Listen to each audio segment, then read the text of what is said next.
प्यारे तलबा व तालिबात, अस्सलामु अलैकुम।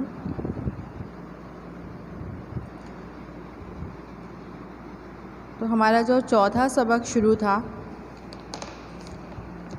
भारत की कौमी तहरीक है, उसमें एक टॉपिक बाकी रह गया था, तहरीक अदम ताउन के प्रोग्राम। तो उसके बारे में आज हम देखेंगे। तो इससे पहले तहरीक अदम ताउन में हमने देखा था कि गांधी जी के ज़रिए शुरू की गई थी, क्योंकि उनका कहना था कि हम अंग्रेज़ों को ताउन कर रहे हैं, इसलिए वो हम पर हुकूमत कर रहे हैं। अगर हम अंग्रेज़ों को ताउन नहीं करेंगे यानी मदद नहीं करेंगे तो वो हम पर हुकूमत नहीं कर पाएंगे। इस तरह दिसंबर 1920 में गांधी जी ने इस तहरीक को शुरू किया। इसके दो पहलू थे, एक मज़बूत पहलू, दूसरा है मनफी पहलू। तो मज़बूत पहलू में हमने हिंदू मुस्लिम इतिहाद को मजबूत बनाना, स्वदेशी अशिया को तरजीह देना यानी स्वदेशी माल को अपनाना, घर घर चरखे चलाना, तिलक स्वराज फंड में 1 करोड़ रुपया जमा करना, छूत छात की रोकथाम करना, नशा आवर चीज़ों पर पाबंदी लगाना और कौमी तालीम को अपनाना, ये तमाम सरगर्मियाँ मजबूत पहलू में शामिल थी। इसके अलावा मनफी पहलू में हमने देखा था कि मनफी पहलू में जितने भी सरकारी नौकरी वाले थे उन्होंने सरकारी नौकरियों से इस्तीफ़ा दे दिया यानी उसका बाइकाट किया। सरकारी स्कूल और कॉलेज वगैरह का बाइकाट किया गया, सरकारी अदालतों का बाइकाट किया गया।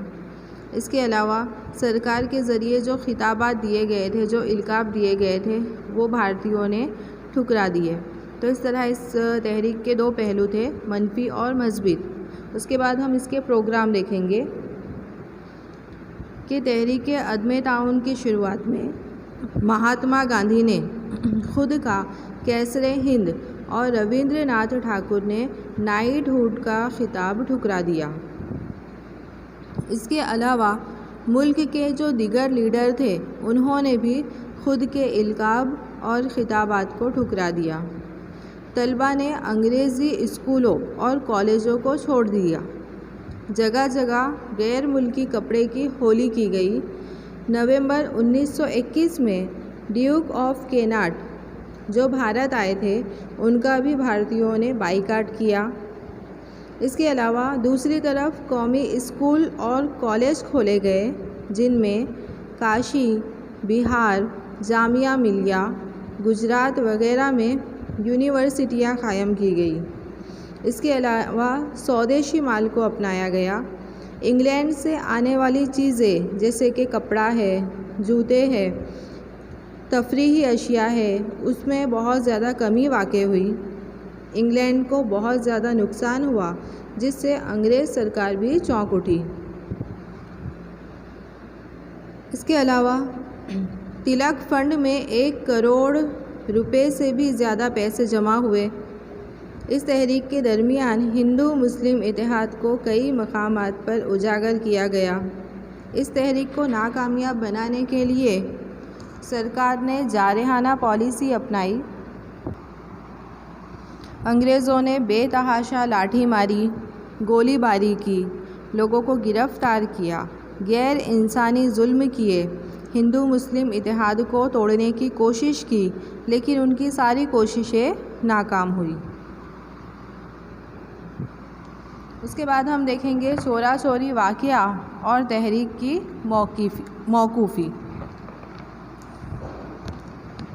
तो उत्तर प्रदेश के गोरखपुर ज़िले के चोरा चोरी गांव में 5 फरवरी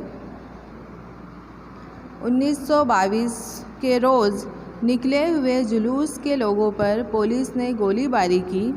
जब पुलिस की गोलियां ख़त्म हो गई तब वो पुलिस वाले पुलिस चौकी में जाकर बंद हो गए। गुस्से में आकर लोगों ने पुलिस चौकी को आग लगा दी, जिसमें 21 पुलिस वाले हलाक हो गए।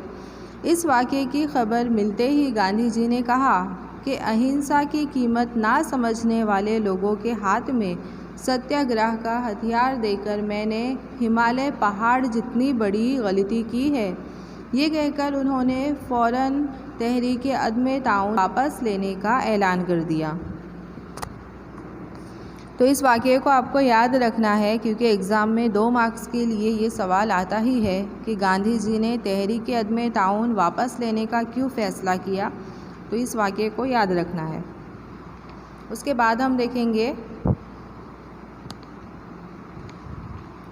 तहरीक अदम ताउन की अहमियत और उसके असरात।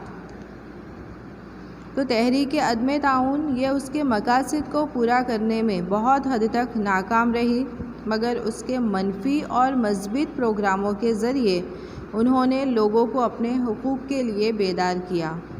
इस तहरीक के ज़रिए इस तहरीक ने सरकार के सामने एक मुखालिफ माहौल तैयार किया।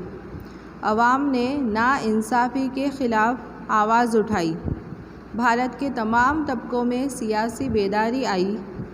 स्वराज के लिए यानी कि आज़ादी के लिए, स्वराज के मायने होते हैं आज़ादी, तो स्वराज के लिए उनका अकीदा मजबूत हुआ। आज़ादी के लिए उनके दिलों में जज्बा पैदा हुआ। लोगों में लाठी, सज़ा, जेल का खौफ दूर हुआ। नौजवान और औरतें भी कौमी खिदमत के लिए आगे आई। मुल्क में कौमी तालीम देने वाली स्कूलें शुरू की गई।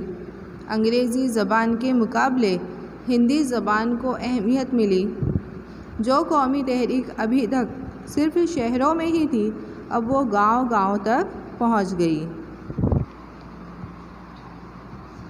तो इस तरह तहरीक अदम ताउन के ये तमाम असरात पैदा हुए थे। उसके बाद हम देखेंगे स्वराज पार्टी। तो तहरीक अदम ताउन नाकाम होने के बाद चित्तरंजन दास मुंशी और मोतीलाल नेहरू ने स्वराज पार्टी को कायम किया। उनका मकसद कानून साज असम्बली में दाखिल होकर सरकार की नाइंसाफ़ी पॉलिसियों के ख़िलाफ़ आवाज़ उठाना था। कानून साज असम्बली यानी कि जो भारत की उस वक्त पार्लियामेंट थी, यानी उसमें दाखिल होकर अंग्रेज़ सरकार जो नाइंसाफ़ी वाली पॉलिसियाँ बनाते थे उसके ख़िलाफ़ आवाज़ उठाना। इस वजह से उन्होंने ये पार्टी कायम की। स्वराज पार्टी की बुनियाद डालने वालों ने गांधी जी के छूत अछूत के इम्तियाज़ को मिटाने, हिंदू मुस्लिम इत्तेहाद को कायम करने, चरखा चलाने, नशाबंदी करने जैसे कामों को भी मंजूर किया। इस तरह जब इलेक्शन आए तब ये पार्टी इलेक्शन में खड़ी हुई और उसे अक्सरियत भी हासिल हुई, यानी ज़्यादा वोट भी हासिल हुए। मरकज़ी कानून साज असम्बली में पार्टी के लीडर के तौर पर मोतीलाल नेहरू और चित्तरंजन दास मुंशी को मुतय्यन किया गया। स्वराज पार्टी ने सरकारी बजट और कानून को नामंजूर करके सरकार की गैर मुनसिफाना पॉलिसी और उनके तरीक़ों की मुखालिफत की। उन्होंने अवाम के मसाइल की तरफ सरकार को तवज्जो मरकूज़ करने पर मजबूर किया। इसके अलावा कानून साज असम्बली में स्वराज पार्टी ने नज़्म ज़ब्त से काम अंजाम देकर आला किस्म का पार्लिमानी दस्तूर कायम किया। यानी इन्होंने पार्लियामेंट में एक पार्लिमानी दस्तूर यानी कानून तैयार किया। भारत की अवाम में जमहूरी तरीके से और दस्तूर के मुताबिक हुकूमत चलाने की काबिलियत है, ये बात बरतानवी सरकार के सामने साबित की। यानी भारतीयों में भी काबिलियत है कि वो आइन के मुताबिक, कानून के मुताबिक हुकूमत चला सकते हैं। इस तरह उन्होंने कानून बनाया। तो स्वराज को करीब तर लाने में यानी आज़ादी को करीब तर लाने में इस पार्टी ने अहम किरदार अदा किया। अवाम में भी कौमी बेदारी पैदा हुई थी। इसके अलावा जून 1925 में चित्तरंजन दास मुंशी के इंतकाल होने की वजह से स्वराज पार्टी कमज़ोर हो गई और इस पार्टी के बहुत सारे मेंबरों ने इस पार्टी का साथ नहीं दिया और उन्होंने दूसरी पार्टी कायम की जिसका नाम है नेशनल पार्टी।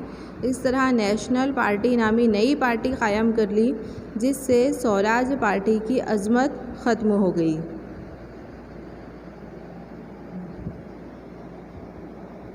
तो इस तरह से ये सबक यहाँ पर आपका ख़त्म होता है।